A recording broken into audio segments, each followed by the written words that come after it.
Uhuru Sasa, which means freedom now in Kiswahili, a language that 200 million people speak all around the small planet that we call Earth.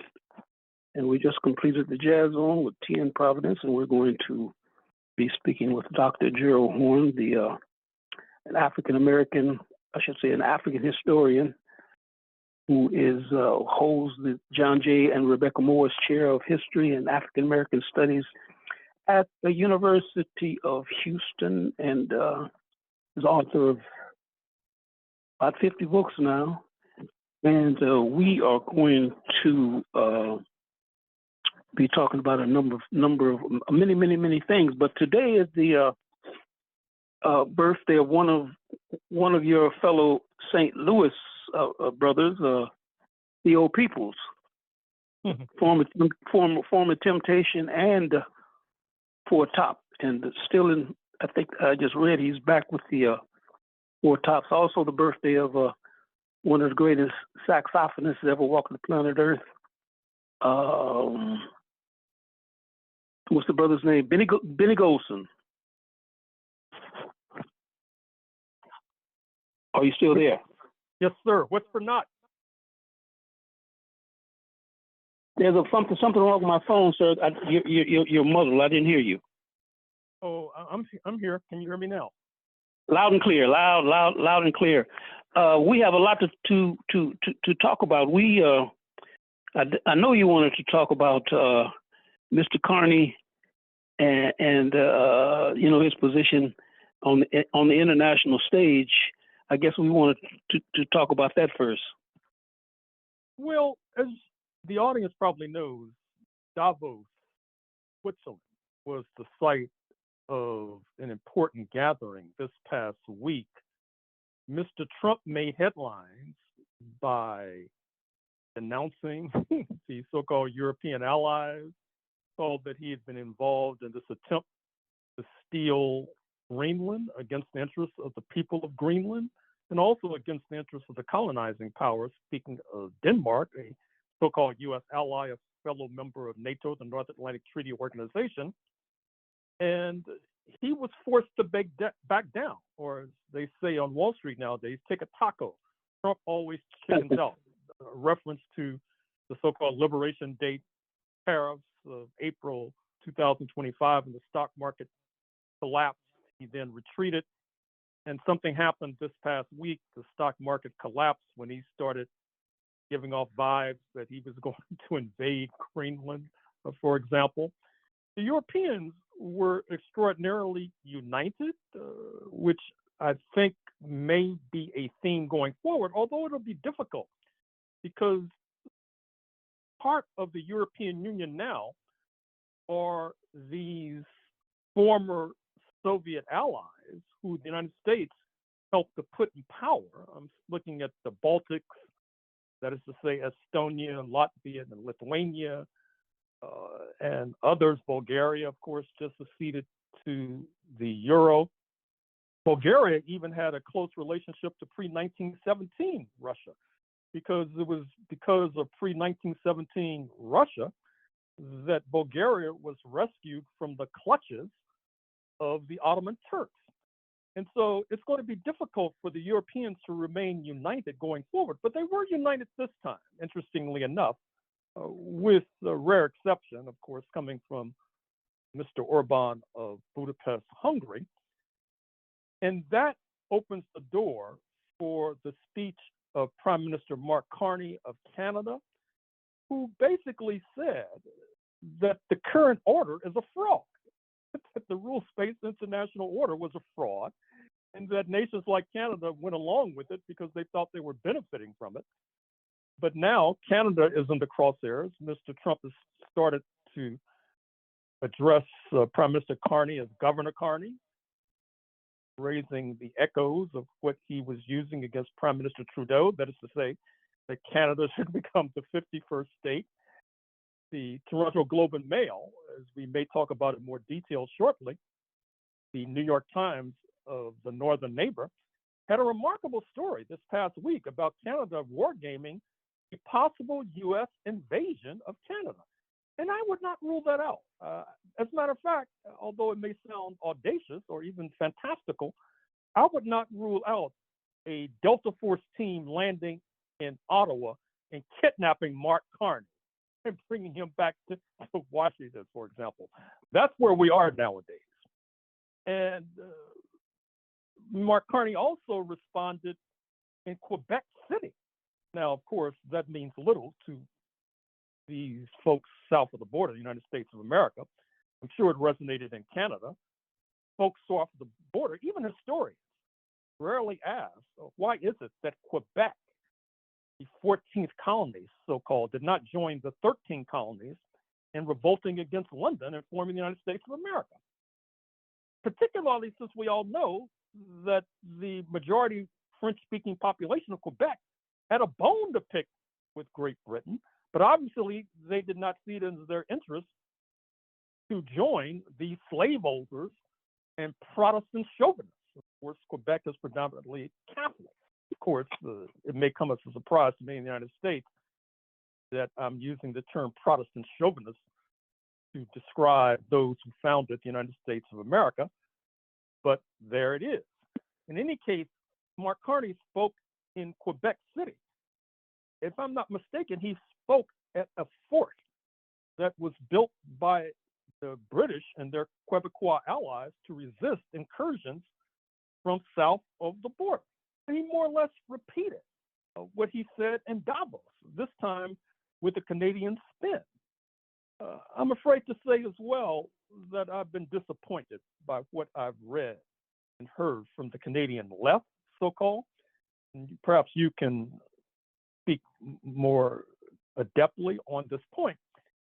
But their criticisms have been of Mark Carney for various reasons, either charging him with hypocrisy, because after all, he is a former Goldman Sachs banker, was formerly head of the Bank of England, formerly head of the Bank of Canada, for example. And in those positions, of course, he committed transgressions too numerous to mention. But I think our friends on the Canadian left should recognize that if Mark Carney is dislodged, and let us say that the NDP, the New Democratic Party, the Social Democrats, socialists, who rule my former stomping ground in British Columbia, let's say they assume power. Does that mean that Trump will go away, that the aggressions of U.S. imperialism will go away? Well, no. And I was really disappointed that the Canadian left, they came across as Canadian nationalists. The whole discourse was insular.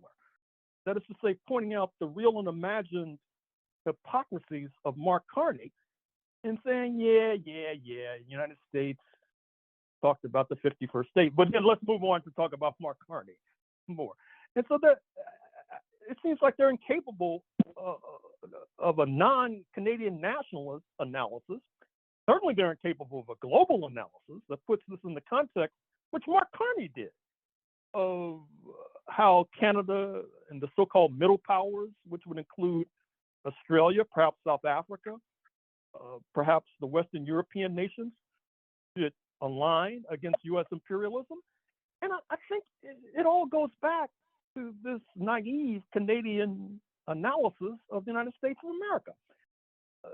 As a matter of fact, given the fact that most of the searing critiques of the origins of the United States of America, which goes against the prevailing liberal and left-wing notion that the creation of the United States was a great leap forward for humanity, it's mostly been consummated and executed by writers and creators of African descent, be it Raoul Peck of Haitian descent in his documentary Exterminate All the Brutes, which is a sweeping castigation of settler colonialism, be it the late Tyler Stovall of University of California in his book White Freedom, Nicole Hannah-Jones of the New York Times, her 1619 project, my work, etc.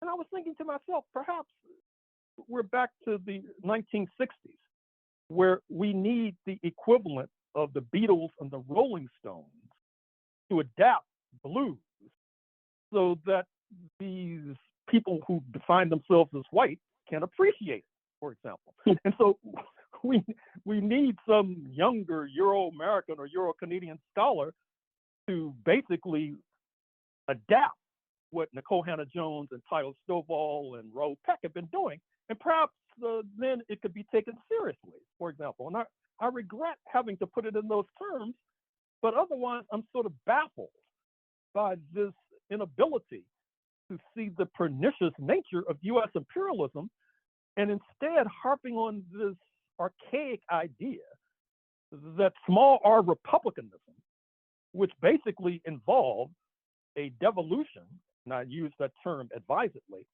from the divine rights of monarchs to the divine rights of first propertied men of European descent, and then with the Jacksonian era under Andrew Jackson on the $20 bill, men of European descent generally, that somehow that was a great leap forward for humanity. And it's sort of a white nationalist point of view as well. And it's something that I think particularly those who are clamoring for Abby Lewis or Heather McPherson to become leader of the NDP and presumably the next prime minister, they really need to think about that more carefully. Also, to be thought about more carefully, and this will be represented in my forthcoming book on the Pacific Northwest and Canadian Southwest, that is to say, the U.S. states of Oregon, Washington, and the Canadian state province, of British Columbia, is that basically, if you look at the battle between those who prevailed in 1776 and those who were against them, it was basically a battle between settler colonialists who prevailed and extractive colonialists, as represented in the Hudson Bay Company. And as I'll point out in this forthcoming book, the Hudson Bay Company actually discouraged settlers because they wanted to get along with the Native Americans. And it's as obvious as the nose on your face. And I think that perhaps Canadians are much too modest, or perhaps they're reacting badly to what I noticed in British Columbia, which is that in the United States, of course, national chauvinism prevails. And there's this widespread notion that this is the greatest country on earth. And then I got to British Columbia, and Canadians were saying this is the greatest country on earth. Now, both of them can't be right. And I think that perhaps the left is reacting to that Canadian chauvinism of saying Canada is the greatest place on earth to live by somehow downplaying the advantages that are obvious that Canada holds over the United States historically and also in the contemporary sense. But if we're not careful, Canada will be going the route of Cuba. What I mean by that is the Wall Street Journal had an article just this past week that says the United States expects to overthrow the regime by the end of the year. And I was told anecdotally that in response, Cuba is not admitting any U.S. nationals. It's sort of a mass sanction against those who carry the blue U.S. passport. But Canada is not there yet. But if Canada's not careful, it may have to have a similar sort of policy. Because Mr. Trump is very upset with what he calls, the person he calls Governor Carney. He's threatening more sanctions. You can basically kiss CUSMA, Canada, U.S., Mexico agreement, what it used to be called NAFTA. You can kiss that goodbye. You're going to see rocky relations going forward for the next 3 years between Ottawa and Washington.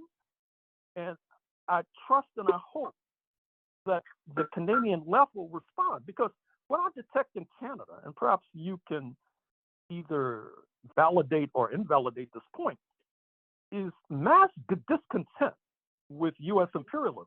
And so what a left should be doing is explaining to the Canadian working class and the Canadian masses why it's legitimate to have mass discontent against U.S. imperialism, instead of,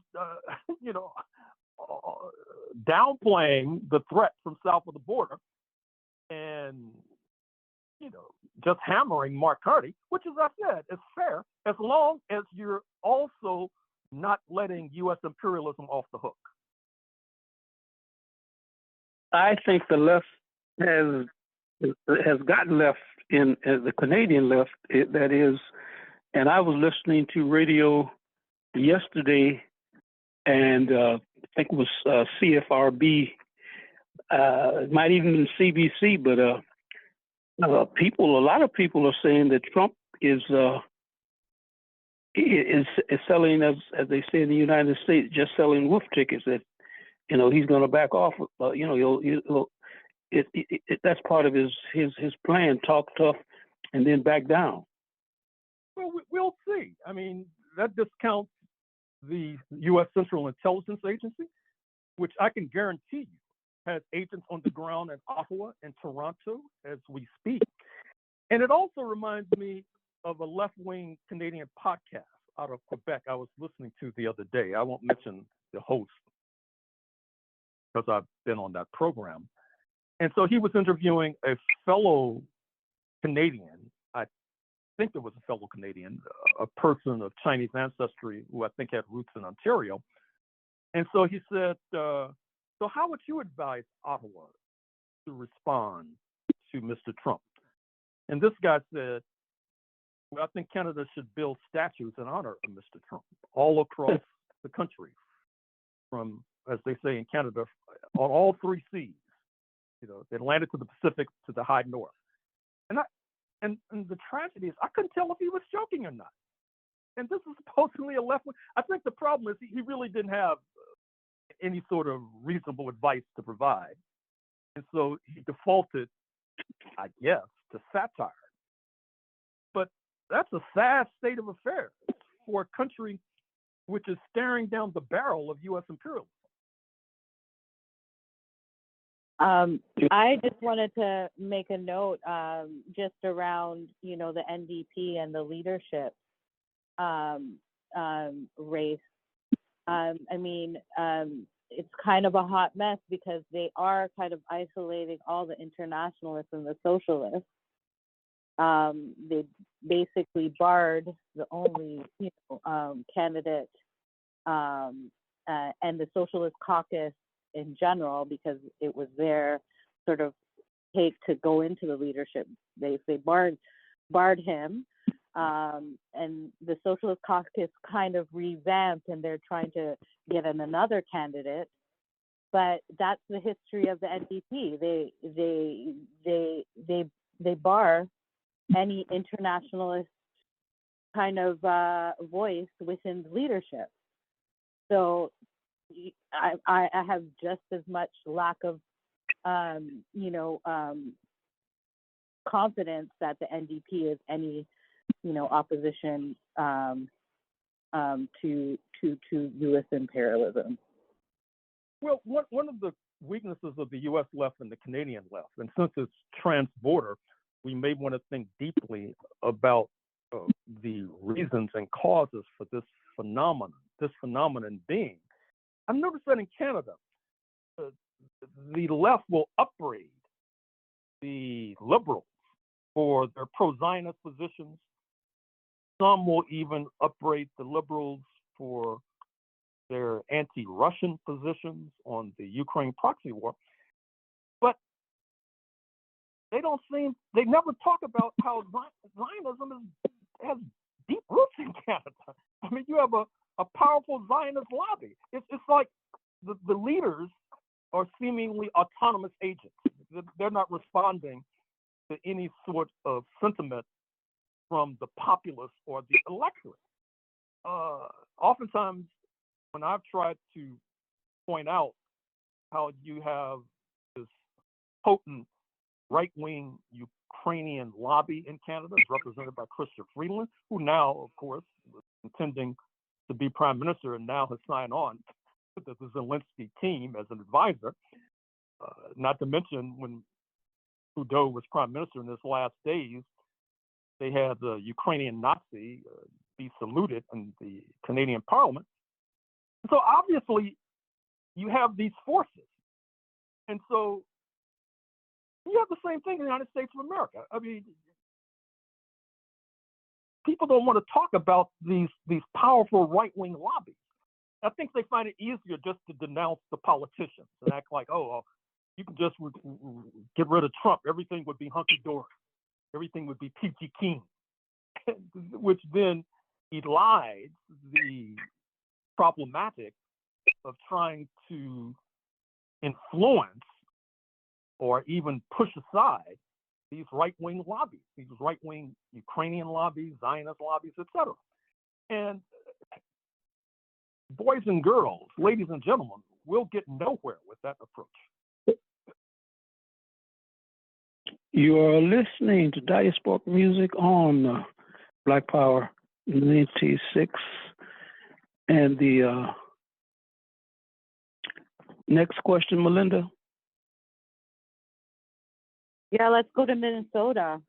What's going on in Minnesota? Well, that's another thing. I mean, I have to say that the crisis in Minnesota, I do think that it's dragging the cobwebs away from the eyes of many in the United States, the latest being a killing by federal agents yesterday, the latest being a city under siege. As noted, I'll be speaking in Minneapolis in about 10 days. And it'll probably be simulcast, and certainly it'll be online afterwards. And I won't repeat what I said last week about some of the historic themes, but even in the New York Times, for example, to show you how ideology might be evolving, there was a citation of Amy Césaire, the Franco-Caribbean intellectual, who tried to connect the brutalities of fascism with the brutalities of colonialism. And in today's New York Times, one of their columnists suggests that with the United States sending all these young men and women to fight these imperial wars in Iraq and Afghanistan, some of them come right back to this country and join ICE, particularly since ICE has this budget where they give out $50,000 in bonuses if you join their ranks. And they bring that brutality inflicted upon Afghans and Iraqis back to Minnesota. Well, it's almost inevitable what might happen. And another point that I'll raise, if you look at the history of Minnesota, which I didn't raise last week, but which I will probably raise when I speak in Minneapolis, there was a similar conflict that you had on the Pacific coast, this battle between extractive colonialists, who were oftentimes Quebecois, quite frankly, and settler colonialists. And the indigenous oftentimes were aligning with the extractive colonialists, because they want, and by that meaning they want to trade in furs and timber, etc. Oftentimes they would discourage, as noted, settlers. And of course, the settlers even brought enslaved Africans to Minnesota before the U.S. Civil War, for example. And as I noted, and as you all know, the founding father of British Columbia was a man of African descent, Sir James Douglas, and there are statues to Sir James Douglas in both Guyana, where his roots were, and in British Columbia, the same statue, for example.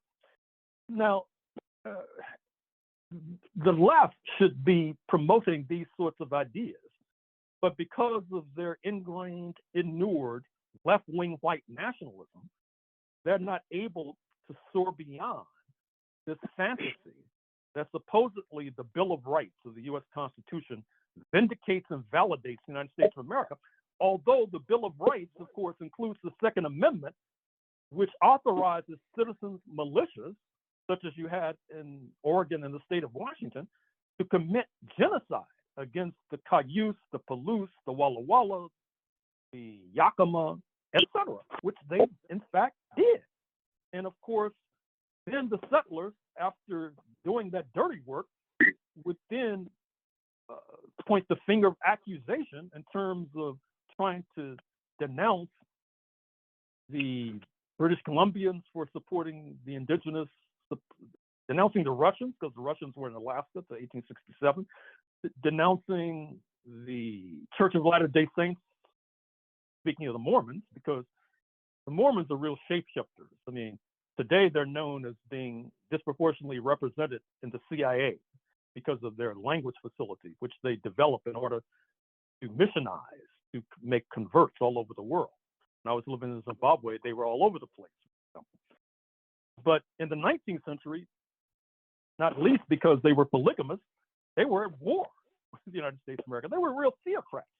But the U.S. settlers also were denouncing the Catholics because many of the Catholics objected to the brutality and the bloodshed of these Protestant chauvinists, for example, all of which may come as a shock and surprise even to those who think they're up to date. Dr. Horne, let me ask you this, or had you finished? I'm sorry. No, go right ahead. Does your research show that the ICE people are, what kind of impact does the white supremacists, when I'm talking about the white supremacists, the organizations have inside ICE? Does your research, I know they're there, but you have any concrete examples, or can you talk about the relationship with the white supremacists and ICE? You know, I've read articles of them. I can't retrieve them from my memory bank right now as we speak, but that influence is definitely there. And let me also say that in the New York Times today, there's a front page article about how the U.S. government, in a sense, is collaborating with white supremacists in terms of collecting genetic material from people all over the country, and then the white supremacists spin that particular fund of genetic material into these notions about alleged Black inferiority and alleged so-called white superiority. Now, how they're going to deal with China and its rise, I don't know how to fit into that discourse, but I'm sure they'll find a way. And also in the New York Times today, there's an article about unethical experiments on babies in Guinea-Bissau, sponsored by the U.S. government, to which ethicists all over the world are objecting to. So it's not just ICE. It's not just isolated examples on the streets of Minneapolis, St. Paul. I think we have to recognize that we're confronting, as Mr. Carney might say, a sort of illegitimate superpower headquartered in Washington with malignant intentions, and whether or not people will wake up to it is another question. You are listening to Diasporic Music on Black Power 96. Do you want to discuss the Uganda election? Oh, sure. Yoweri Museveni, the 81-year-old leader, just elected for the umpteenth time. His son, Mahuzi, is warming up in the bullpen, ready to take his place whenever the elder Museveni kicks the bucket. But it's worthy of mention because Mahmood Mamdani, who is a noted scholar of Africa, the father of Mayor Mamdani in New York City, has just come out with a new book on Ugandan politics, Slow Poison, which is getting a lot of attention, not only because of his critical attention to Mr. Museveni, but also because of what he has to say about Idi Amin, who was a leader of Uganda in the 1970s, and who quite infamously expelled those of South Asian ancestry, some of whom wound up in the United States of America. I think we've reported already on the film made by Mayor Mamdani's mother, Mira Nair, spouse, of course, of Mahmood Mamdani, Mississippi Masala, starring Denzel Washington, which deals with how these South Asians fared in Mississippi, for example. So this question of Uganda is also important because despite the critiques, the understandable critiques of Professor Mamdani, Uganda has distinguished itself by accepting refugees, particularly from Sudan, and particularly from South Sudan, but also from Congo, from Central African Republic, etc. Kenya has a similar record. As a matter of fact, if you look at the Somali community in Minneapolis, who have been really assailed demagogically by Mr. Trump, even at his speech in Davos, he's talking about the Somalis of Minneapolis. Many of them arrived in Minneapolis from refugee camps in Kenya, for example. If I'm not mistaken, that also includes Congresswoman Ilhan Omar, who has distinguished herself with her battles with Mr. Trump. So this election in Uganda is of significant importance, but perhaps because it suggests that Mahuzi, the son of President Museveni, is waiting in the wings. And of course, the opposition leader, Bobby Wine, still remains under attack. Dr. Horne, I really want Linda to ask some questions, but I have to ask you this. Museveni was actually a student of Walter Anthony Rodney. When Walter Anthony Rodney was in East Africa, he would go to Walter Rodney's classes, and then during the summer breaks, he would go and fight in either Mozambique or Angola. And he claimed to be, or did he ever claim to be a Marxist at one point? I know he did. Oh, yeah. Well, people change with the times. People change given their environment. People change as they get power. People change as they seek to accumulate power. And you cannot separate the rise of Museveni from the regime and tenure of Julius Nyerere, the founding father of Tanzania, because recall it was Nyerere's forces that fundamentally ousted Idi Amin from power, sending him packing to exile in Saudi Arabia. And then Nyerere and the Tanzanians tried to put in the president's house in Kampala their placeman, Milton Obote, who had been in power before Idi Amin. And then the so-called radical Museveni ousted Obote and has been in power ever since. You're listening to Diasporic Music, Melinda. Yeah, we don't have much time left. Do we want to do regime change in Cuba? Yeah, I've already made reference to it. The Wall Street Journal says they're going after Havana a big time. But I dare say that Wall Street Journal article notwithstanding, in terms of Mr. Trump's future antics, because as some have put it, this guy spent a decade or more as a reality TV star, and he's conducting a sort of reality TV program from the White House where there has to be suspense and drama and at times resolution. And I think that the next drama and the next suspense probably would be focused on Iran, because it has the advantage from imperialism's point of view of being thousands of miles away from Washington. And of course, that could also mean missiles raining down in Israel once more. Cuba has a perverse advantage in terms of being 90 miles from South Florida. As a matter of fact, I've warned these billionaires in California who are leaving California because they're on the verge of imposing a billionaire's tax on their fortunes, and so they're all fleeing South Florida. But I hope their advisors are telling them they may be fleeing to a war zone, as strange as it may sound today. So I guess we will continue the discussion next week, sir. Good luck to you.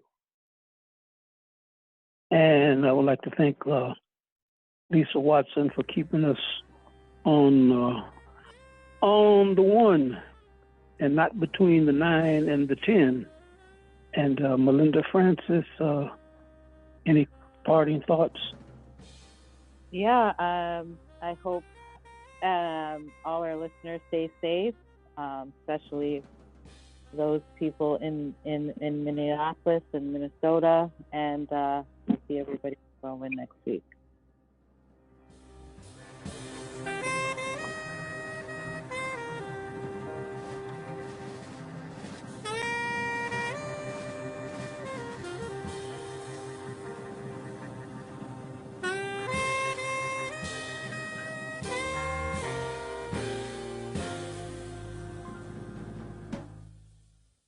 We state these facts only to let you know that those of us who are revolutionary, Pan-Africanists, is not because we love revolution. It is historically determined, and we have no alternative but to follow history and to use history for the benefit of our people. Power to the people.